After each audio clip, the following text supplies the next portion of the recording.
Hello everyone, it's me JB from UniqueTutorials. Today in this video I'll show you how to add animated or moving stickers on the home screen of any Android smartphones and tablets. So without one more delay, let's begin. So firstly just open the Play Store and just search for one application named as Yomo. On the first list you will see the application, just click on it. Now click on install to install this application. So once the installation is done, just click on open.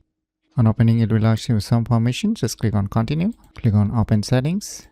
Now click on this screen overlay permission.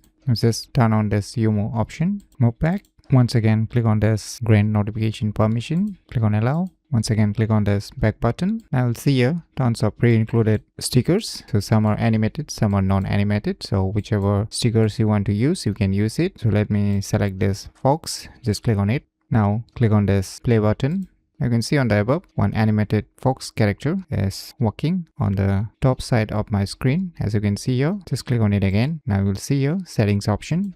So you can increase the size also here. You can click on this start testing. So you can see you can increase it, decrease, and you can place it wherever you want to place. So if you want it in the bottom, then just turn it on, then it will be placed in the bottom. And you can enable the full screen Y position also, and you can increase the movement speed also. You can increase the animated speed also. So you can align the particle position also wherever you want to place. So once you're done, just click on the save settings. So let me select more stickers. So let us minimize this application. Voila, now you can see here I have added tons of animated or moving stickers on my respective home screen. So by using this cool application named as Yomo, you can easily add animated or moving stickers on the home screen of any Android smartphones and tablets very easily. So if you never known about this cool application, then you should definitely give it a try. So if you find this video tutorial useful, please click on the thumbs like button, and if you're new to our channel, click on the subscribe button, and lastly, thanks for watching.